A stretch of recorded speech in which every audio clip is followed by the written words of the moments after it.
Welcome to the today's accounts tutorial. Today we are going to discuss basic accounting terminology which is commonly known as accounting terms. हमारी previous classes में हमने already accounts के बारे में accounting definition, concepts, conventions, golden rule ये सब discuss कर चुके हैं. तो एक प्रैक्टिकल क्वेश्चंस हम उठाने सकते हैं, बट कुछ टर्म्स हमारी अभी भी बाकी हैं जिनका मीनिंग अगर हम क्लियर कर लें तो एक आप फुल फ्लेज्ड जो प्रैक्टिकल क्वेश्चंस अकाउंट्स का लेंगे, राइट, तो आप इजीली उनको एंट्रीज पास कर पाएंगे, राइट. इससे पहले भी मैं अकाउंटिंग टर्मिनोलॉजी पे एक वीडियो बना चुकी हूँ जिसका लिंक मैं आपको शेयर कर दूंगी इसी वीडियो. इससे देखने से पहले आप एक बार उस वाली वीडियो को भी देख लेना, right. So without wasting any time let's get started. So कौन सी टर्म्स? ये वाली टर्म्स में डिस्कस करने वाली हूँ, right. Types of assets, liabilities, stock, opening, closing, purchases, purchase returns, ये सारी डिस्कस हम डिटेल्ड में करने वाले हैं. सबसे पहला आ रहा है भाई टाइप्स ऑफ असेट. इसमें एक अच्छा खासा चार्ट बना हुआ है. तो पहले असेट्स की डेफिनेशन आपको पता ही है, जिनको हम लॉन्ग टाइम यूज करने के लिए लाते हैं, जिनका बेनिफिट हमें लेना बाकी होता है. तो उन असेट्स में भी दो तरह के असेट्स होते हैं, non current assets and current assets. भाई क्या है नॉन करेंट, करेंट एसेट्स?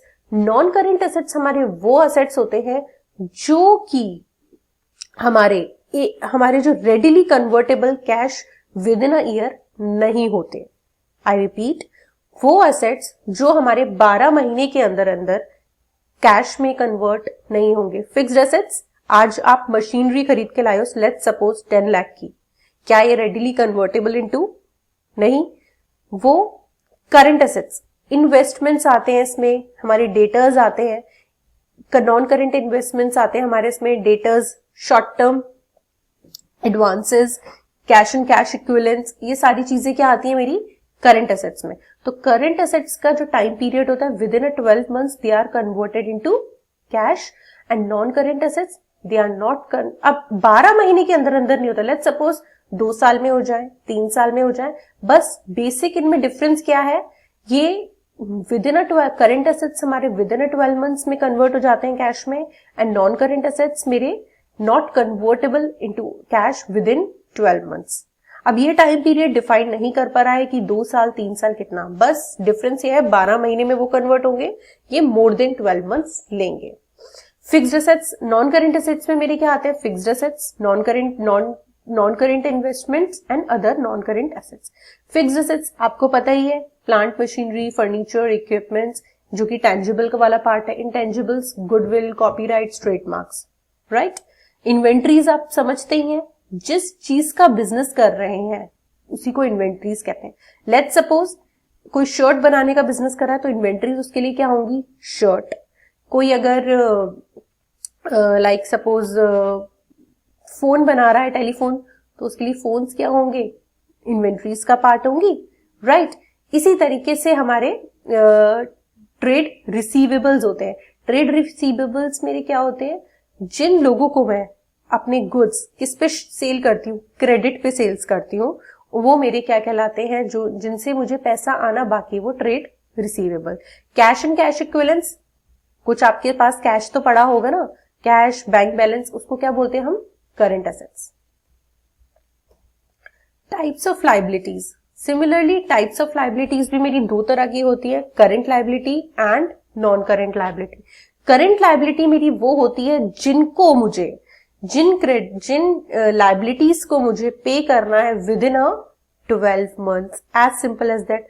और जो लायबिलिटीज मुझे 12 मंथ्स के अंदर अंदर नहीं, for a longer period of time के लिए पे करनी है, लाइक 2 साल, 3 साल, 4 साल, 5 साल, what ever be the time, but it should not be less than 12 months, तो वो मेरी क्या हो जाएंगी, नॉन करेंट लायबिलिटी. जैसे हम क्या लेते हैं, लॉन्ग टर्म लोन्स लेते हैं, अपने कंपनी ने लॉन्ग टर्म लोन्स ले रहे हैं, तो क्या वो 12 महीने में पे होते हैं, नहीं, तो वो किसका पार्ट बनेंगे, नॉन करेंट लायबिलिटीज का. करंट लायबिलिटीज क्या होंगी, जिस तरह से short term bank borrowings, provision for doubtful debts, ये सब मेरी क्या होंगी, करंट लायबिलिटीज. ये मुझे पे करनी पड़ती है विद इन अ 12 मंथ्स. अब आपकी 12 मंथ्स 1 जनवरी टू 31 दिसंबर भी हो सकता है, या फिर 1 अप्रैल टू 31 मार्च भी हो सकता है, राइट. नेक्स्ट आते हैं ओपनिंग एंड क्लोजिंग स्टॉक. ये आप मानिए जैसे ही आप प्रैक्टिकल क्वेश्चंस उठाने लग जाएंगे, इन दोनों से पाला बहुत पड़ने वाला है। ठीक है, तो समझते हैं एक एक करके। ओपनिंग स्टॉक क्या होता है? It is the amount of stock on the hand eight the beginning of the year, right? आप देख रहे हैं eight the beginning of the year, beginning, और यहां पे ये याद रखिए एट द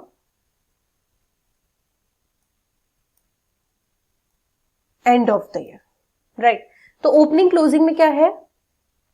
वो ओपनिंग स्टॉक मेरा होता है जो एंटरप्राइज एंटिटी के पास at the beginning of the year पड़ा हो, सेल नहीं हुआ। पहले तो स्टॉक क्या होता है?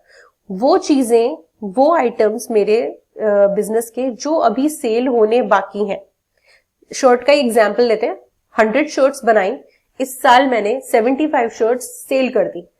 एंड हो रहा है मेरा क्लोजिंग ईयर, तो मेरी 25 शर्ट्स मेरी क्या होंगी? 25 शर्ट्स मेरी क्या होंगी? Closing inventory, right? अब फिर से करते हैं हमारी, मैंने अब मेरी जो इस साल की क्लोजिंग थी 25 जो क्लोजिंग इन्वेंट्री थी, अगले साल मेरी क्या हो जाएगी?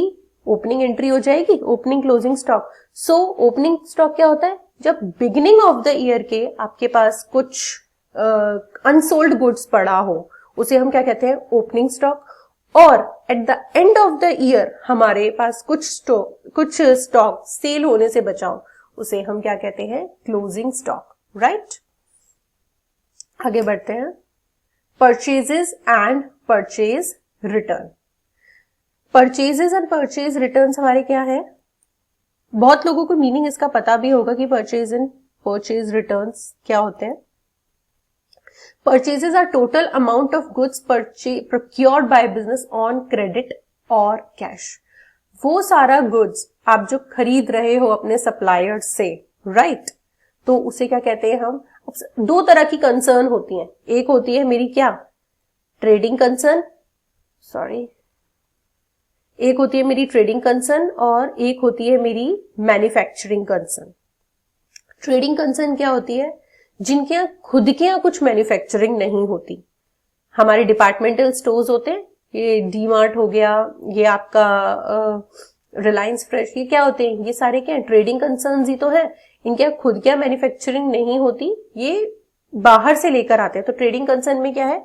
जो आप अगर खुद नहीं मैन्युफैक्चर कर रहे, आप खुद खरीद कर ला रहे हो, तो परचेजेस क्या होंगी? और एक मैन्युफैक्चरिंग के लिए उनके यहाँ सारी की सारी मैन्युफैक्चरिंग उनके खुद की फैक्ट्री में होती है, तो उनके लिए परचेजेस क्या होंगी? Raw material, right?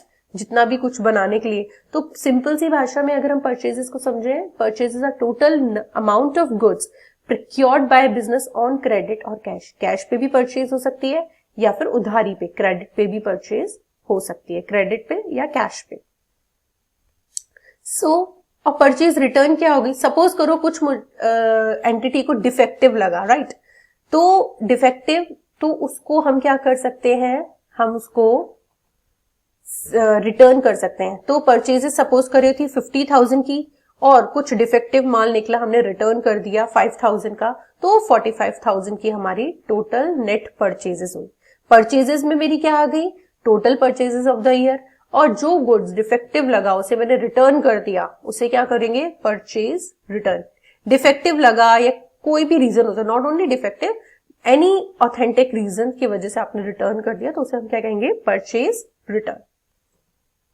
सेल्स क्या होती है? Sales are the total revenues from goods और सर्विसेज सोल्ड और प्रोवाइडेड टू कस्टमर्स। सेल्स में ये भी सिंपली कैश भी हो सकती है या फिर क्रेडिट भी हो सकती है, राइट?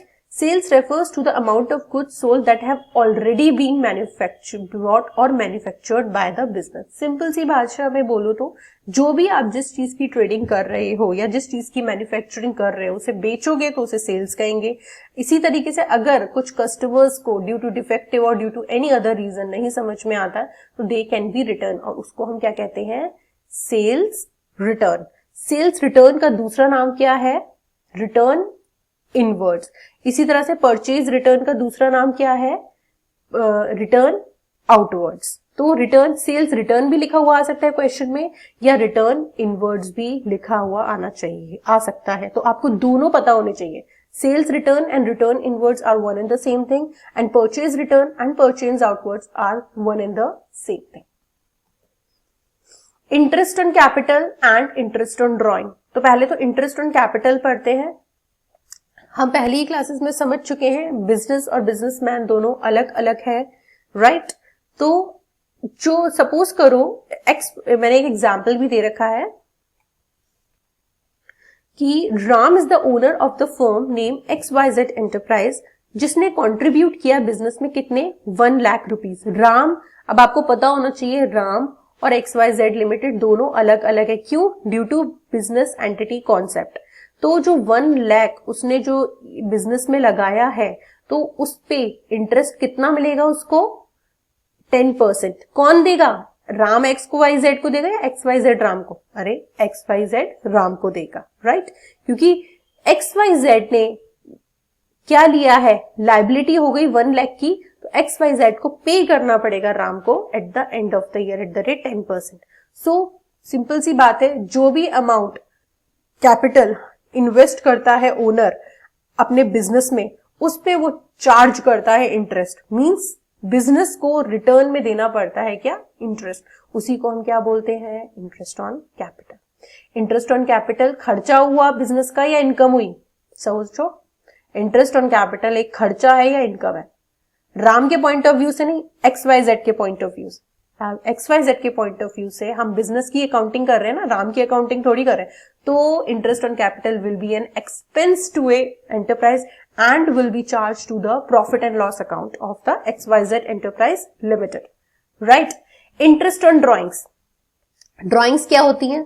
पर्सनल यूज के लिए बिजनेस से उठाए हुए पैसे, राइट? अगर जहां पे राम ने पैसे दिए थे, सपोज करो राम अगर पैसे 1 लाख में से 20,000 अपने पर्सनल यूज के लिए ले रहा है, तो उस पे भी इंटरेस्ट चार्ज होगा।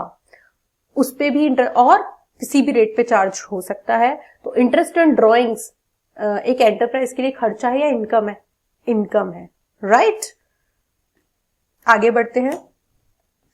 Carriage inward and carriage outward. Carriage inward is the shipping handling cost incurred by the company that is receiving goods from supplier. ये रिसीविंग, सपोज करो XYZ लिमिटेड है, वो गुड्स रिसीव कर रही है, तो जो भी खर्चे उसको इंस्टॉल करने में लगेंगे, जो भी खर्चे लाइक ट्रांसपोर्टेशन का हो गया, हैंडलिंग कॉस्ट होगी, स्टोरेज में रखने के खर्चे हो गए, तो जो परचेजिंग कंपनी है उसके जो भी खर्चे होते हैं गुड्स को लाने तक के, उसे हम कैरेज इनवर्ड कहते हैं, जिसे हम दूसरी लैंग्वेज में फ्रेट भी कहते हैं। कैरेज आउटवर्ड बिल्कुल ऑपोजिट हो गया। Are the shipping and handling cost incurred by the company that is shipping goods to the customer. ये freight। जो भी खर्चे सेलिंग कंपनी के हो रहे हैं उसे हम कैरेज आउटवर्ड कहते हैं, और जो भी खर्चे परचेजिंग कंपनी कर रही है उसे हम कैरेज इनवर्ड कहते हैं, राइट? डेप्रिसिएशन। डेप्रिसिएशन क्या होता है? Decrease in the value of an fixed assets due to wear and tear use, right? क्या डेफिनेशन कहती है? It is a fall in the value of an asset on account of usage or passage of time. Time के साथ साथ हमारी life की expiry होती है, उसी तरह से फिक्स्ड एसेट्स की भी एक्सपायरी होती है due to use, due to passage of time. उसी को हम क्या कहते हैं? डेप्रिसिएशन। ये क्या हुआ? इनकम हुई बिजनेस के लिए, खर्चा हुआ। मैम ये तो खर्चा हुआ। खर्चा क्यों हुआ बेटा? पैसे तो जा नहीं रहे, डेप्रिसिएशन ही तो लग रहा है। नहीं, it is a non cash expense, और इसे हम लिखेंगे अपने जब हम P&L अकाउंट या एंट्रीज करेंगे। तो डेप्रिसिएशन का सिंपल लैंग्वेज में fall in the value of assets. Reasons क्या हो गए? या तो यूसेज या पैसेज ऑफ टाइम या फिर ऑब्सोलेंस, अब वो किसी यूज का नहीं रहा। बहुत सारे मेथड्स होते हैं डेप्रिसिएशन का, फुल एक चैप्टर है। बहुत ज्यादा जो फेमस वेज हैं डेप्रिसिएशन कैलकुलेट करने के, one is straight line method, short में हम उसे SLM बोलते हैं, and another one is WDV method, जिसे रिटन डाउन वैल्यू मेथड बोलते हैं। ठीक है, ये पूरे समझेंगे, आराम आराम से समझेंगे। अभी डेप्रिसिएशन का मतलब तो पता हो, decrease in the value of the asset.